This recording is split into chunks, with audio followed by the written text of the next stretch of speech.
Selamat pagi. Perkenalkan, saya Jessi Apasaribu, mahasiswa semester 2, Prodi Manajemen di Universitas Bina Sarana Informatika.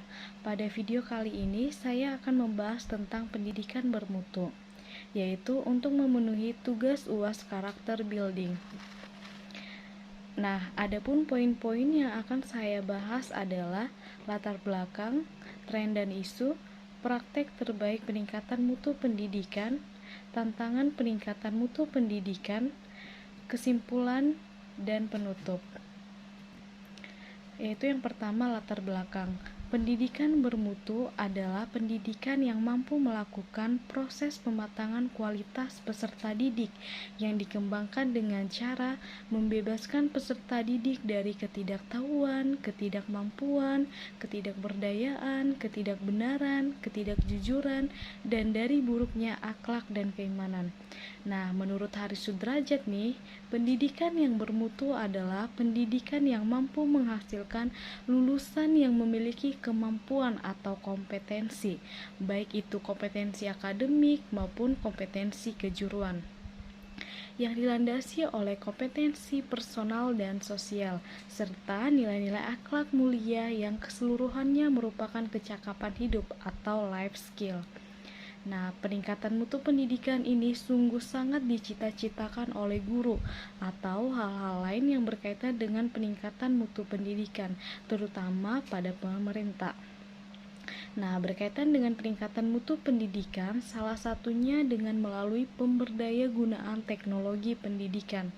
Teknologi pendidikan meliputi berbagai aspek dalam pembelajaran, yaitu dapat berupa model pembelajaran yang menggunakan aplikasi Zoom, Google Meet, e-learning, atau dapat berupa pembelajaran jarak jauh, dan juga inovasi-inovasi lain dalam peningkatan mutu pendidikan tersebut.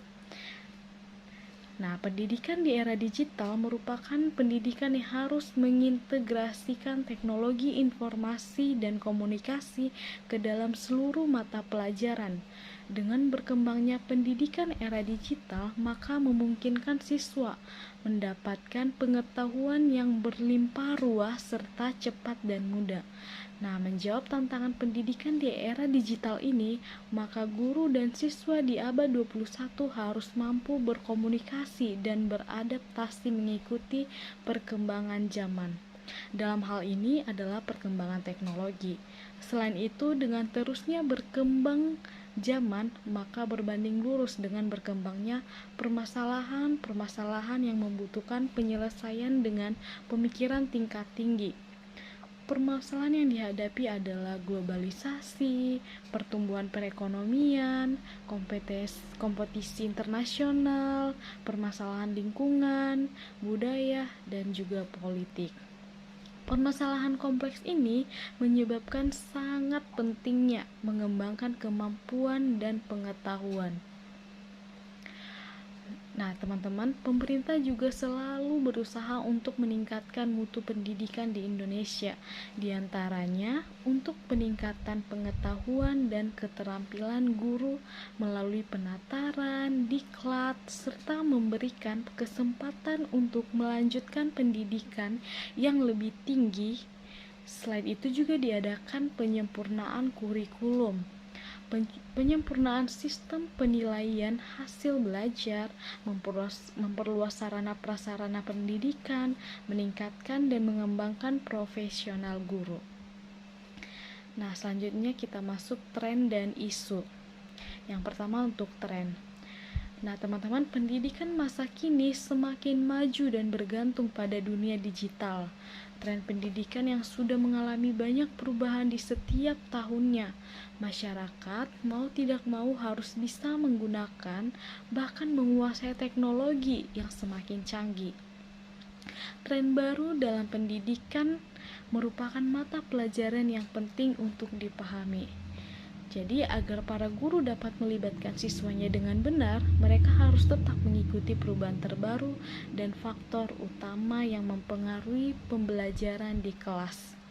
Pemahaman guru tentang tren ini dapat membantu menciptakan lingkungan belajar yang lebih efektif.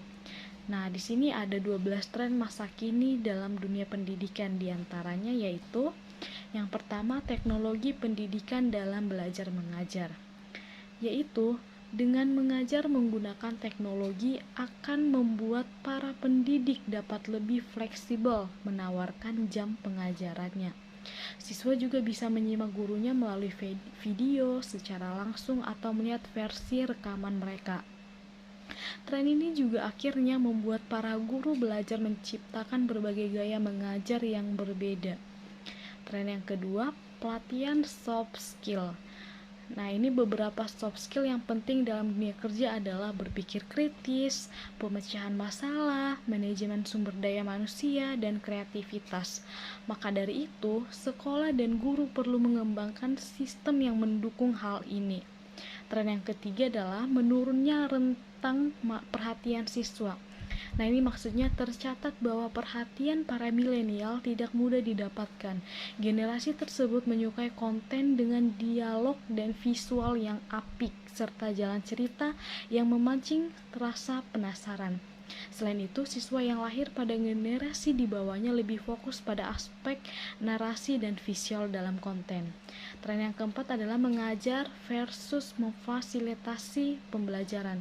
Nah, pada saat ini, para guru lebih tampak seperti fasilitator, sebab dengan informasi yang mudah didapatkan, siswa jadi merasakan ada kemerdekaan dalam belajar. Guru juga perlu belajar menciptakan lingkungan yang mendukung kerja sama tim dan dialog bernuansa akrab. Tren yang kelima, platform e-learning inovatif. Itu kelas-kelas daring yang menerapkan pengajaran berbasis video dan mencakup dialog antar siswa serta interaksi yang efektif. Tren yang keenam, program mengajar berbasis AI.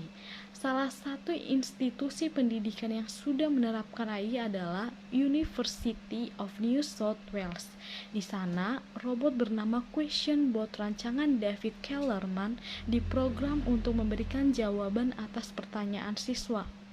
Nah, robot ini juga dapat mengirimkan video pembelajaran. Tren yang ketujuh adalah pembelajaran menggunakan VR or AR. VR atau AR mampu melakukan sesuatu yang luar biasa terhadap rentang perhatian siswa. Teknologi tersebut mampu membantu peserta didik menghilangkan distraksi dan fokus pada pekerjaan mereka. Tren yang kedelapan adalah gamifikasi. Dengan melibatkan permainan dapat menarik perhatian siswa secara penuh dan membuat mereka senang dengan pembelajarannya. Oleh sebab itu, semakin banyak pengajar yang menerapkan permainan dalam pembelajaran. 9. Analisis pembelajaran.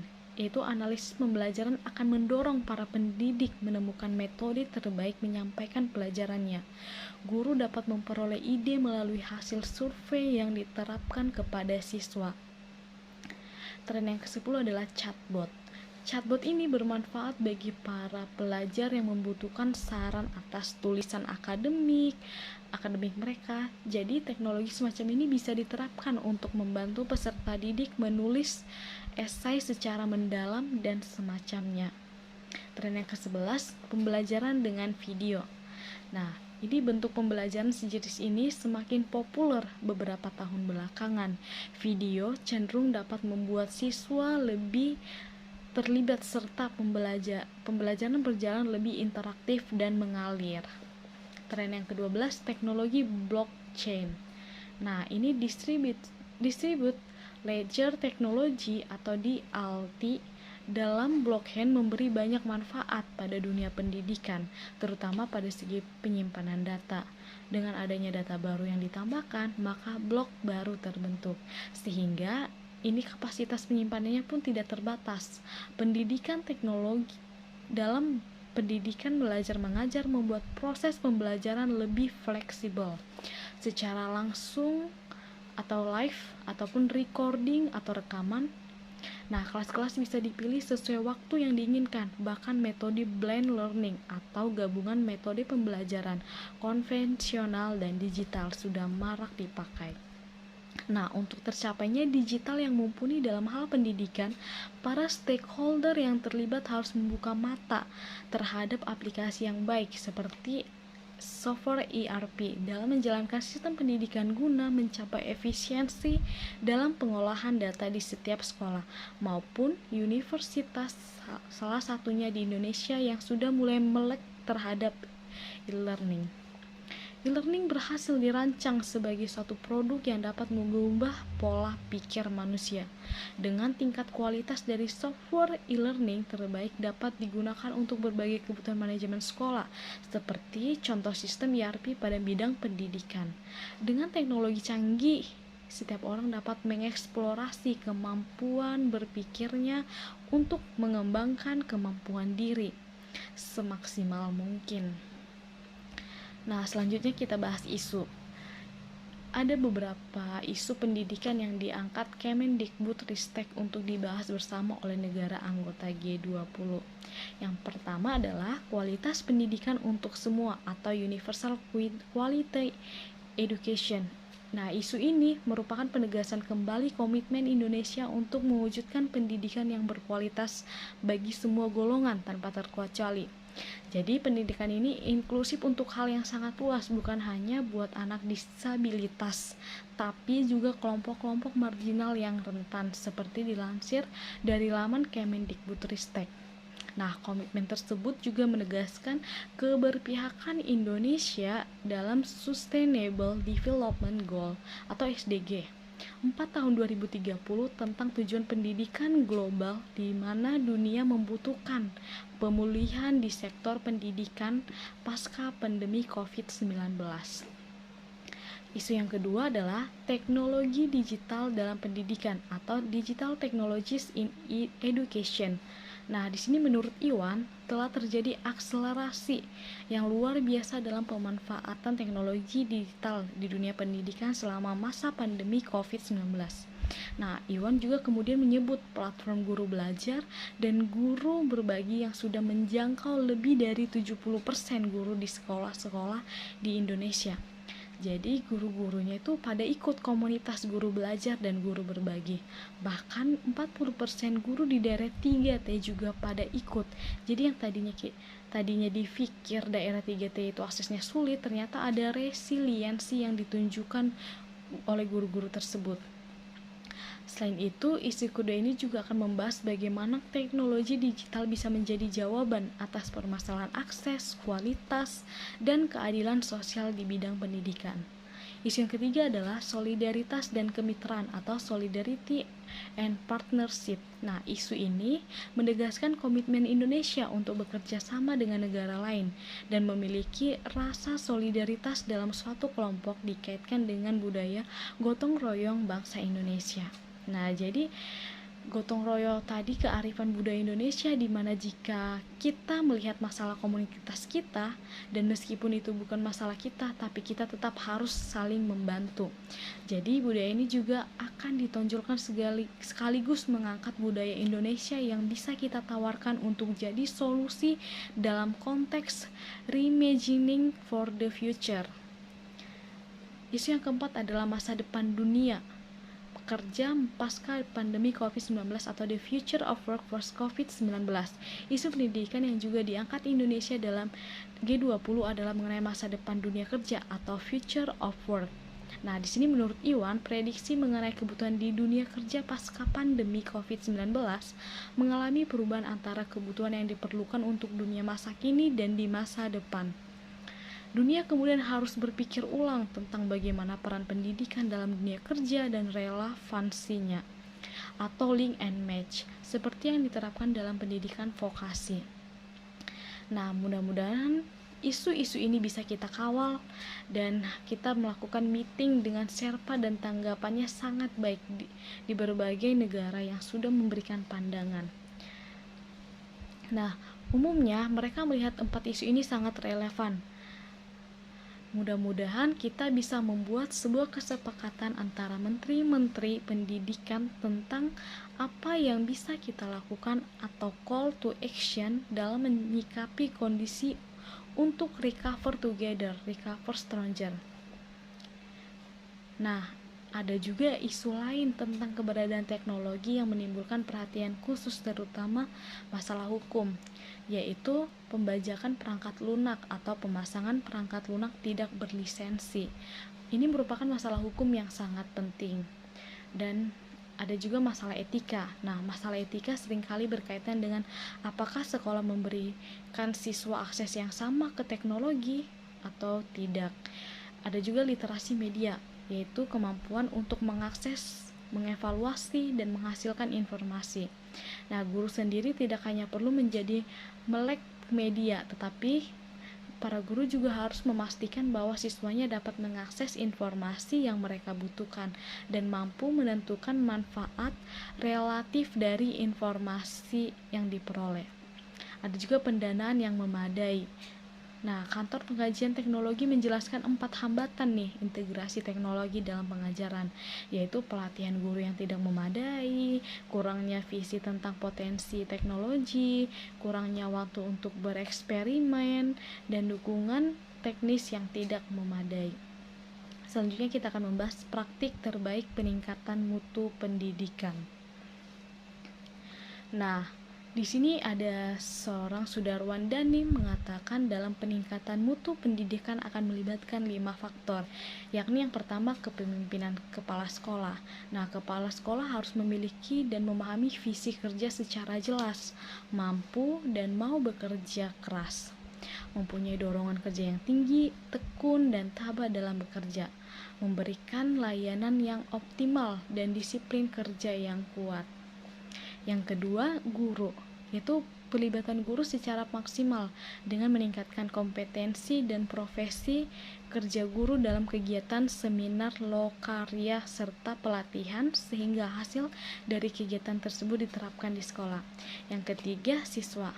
Nah, jadi pendekatan yang harus dilakukan adalah anak sebagai pusat sehingga kompetensi dan kemampuan siswa dapat digali sehingga sekolah dapat menginventarisir kekuatan yang ada pada siswa tersebut.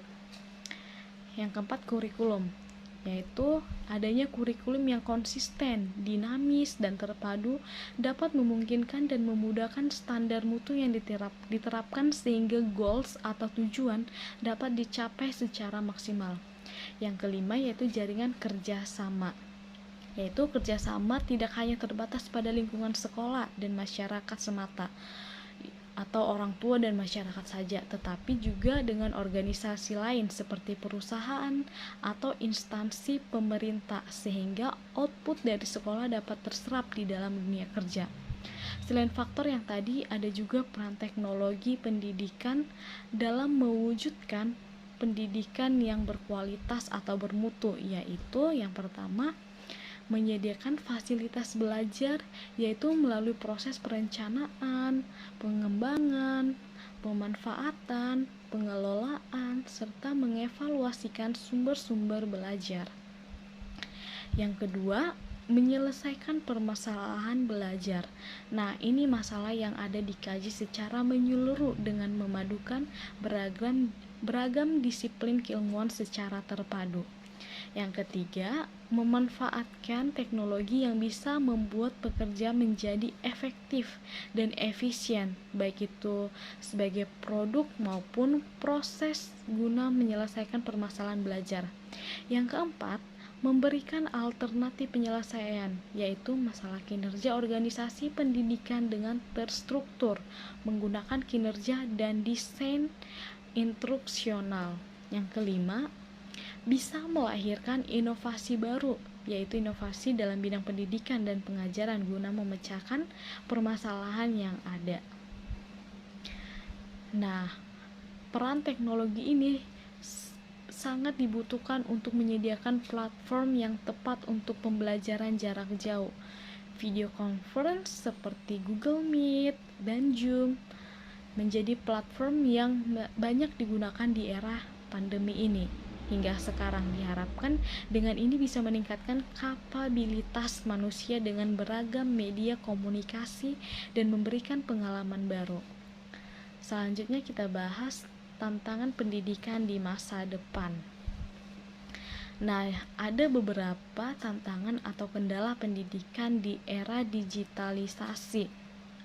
Yang pertama adalah kendala pemanfaatan TIK, teknologi informasi komunikasi. Kendala pertama yang dihadapi guru di sekolah adalah sarana dan prasarana pendukung yang terbatas.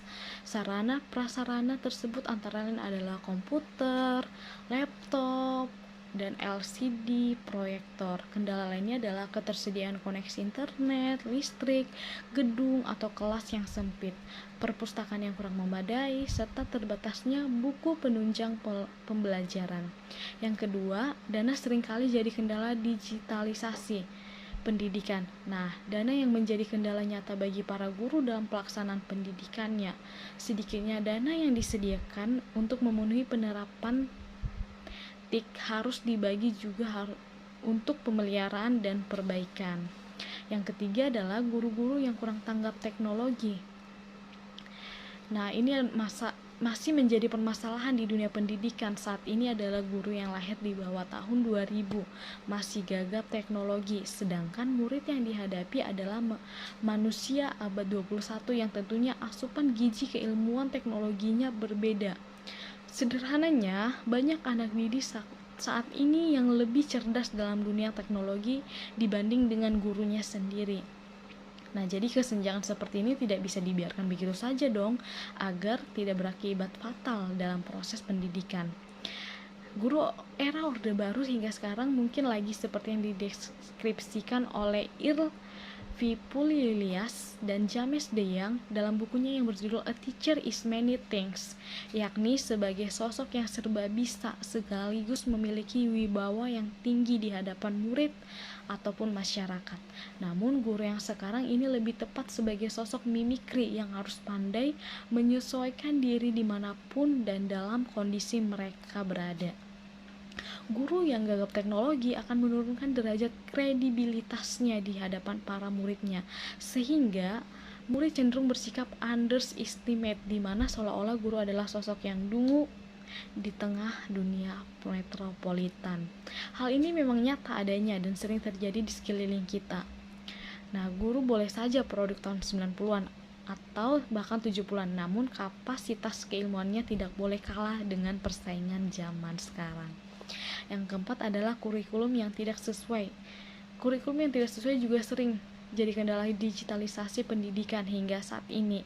Masih belum ada standarisasi dan tanggung jawab penerapan teknologi dalam pembelajaran. Pelaksanaan kurikulum dan pembelajaran belum sepenuhnya memanfaatkan teknologi informasi komunikasi.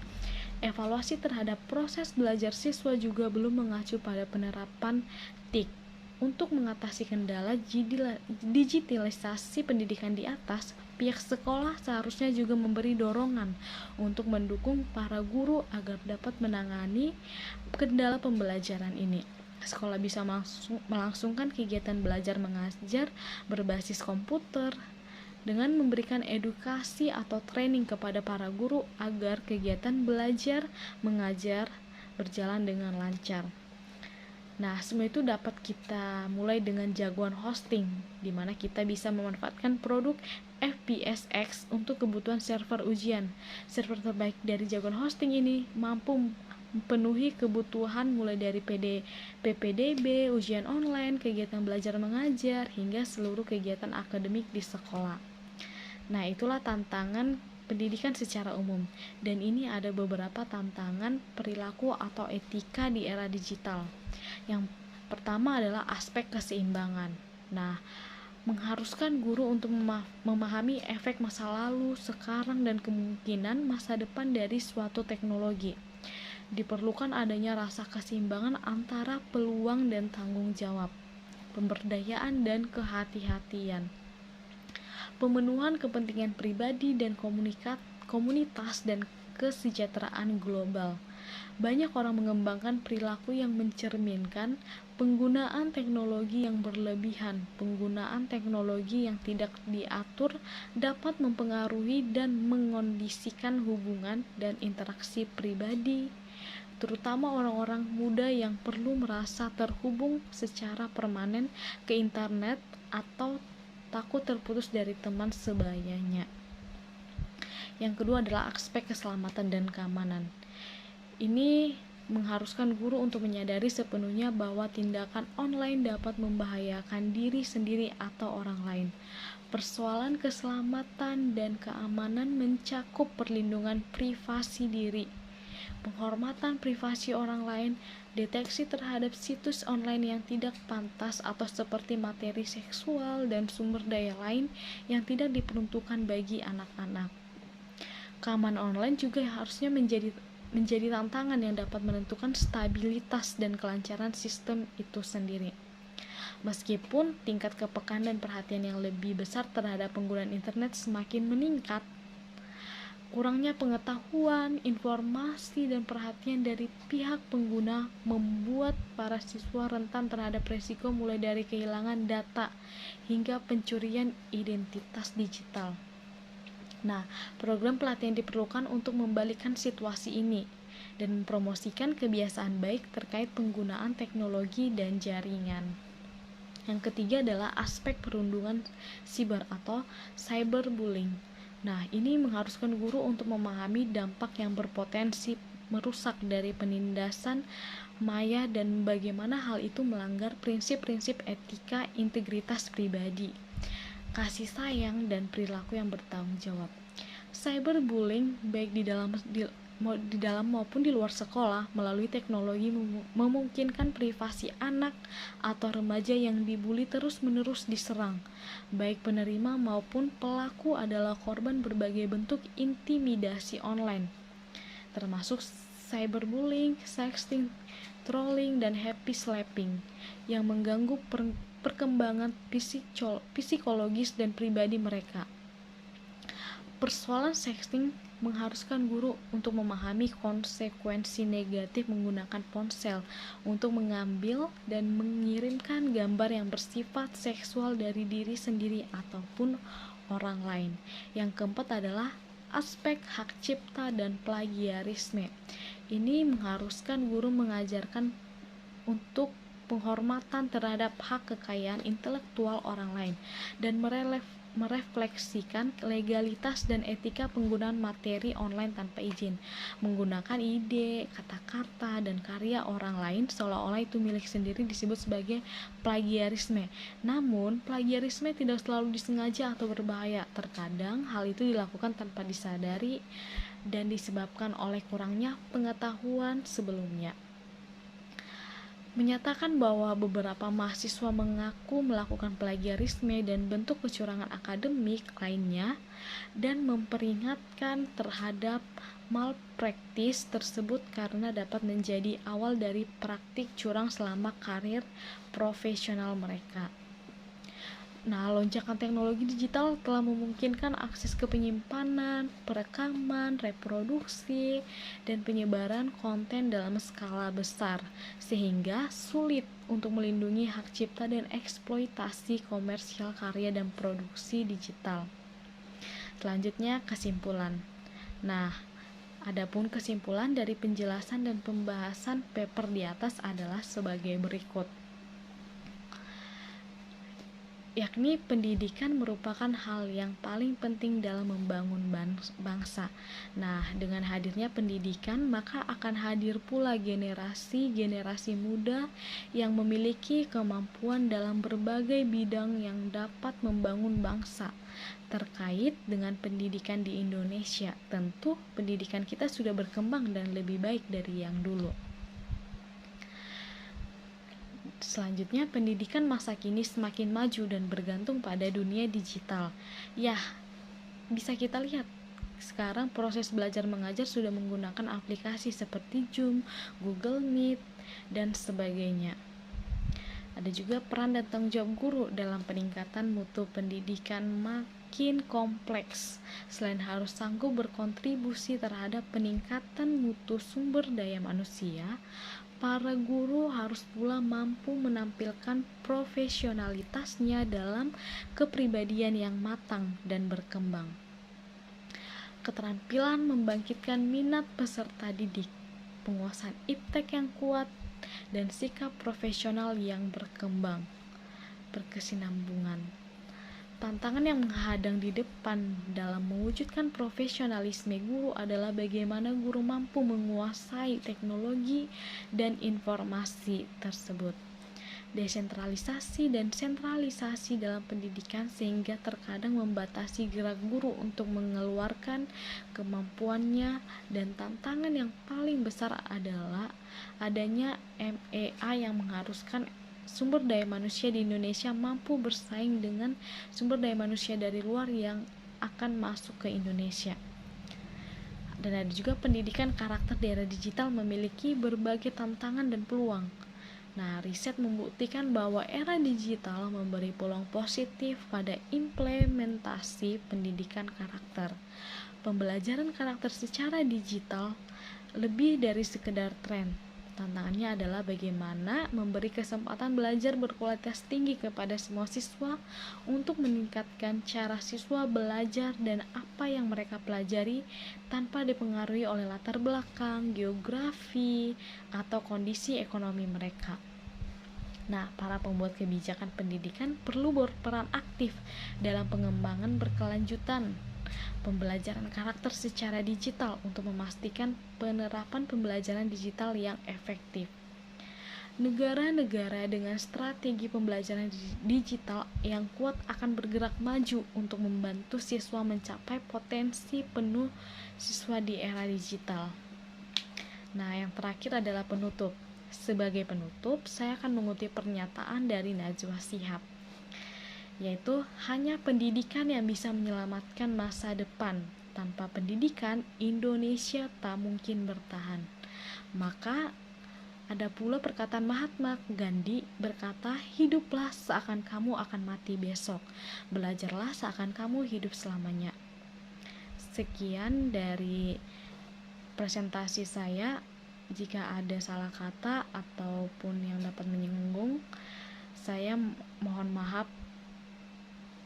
Sekian dan terima kasih.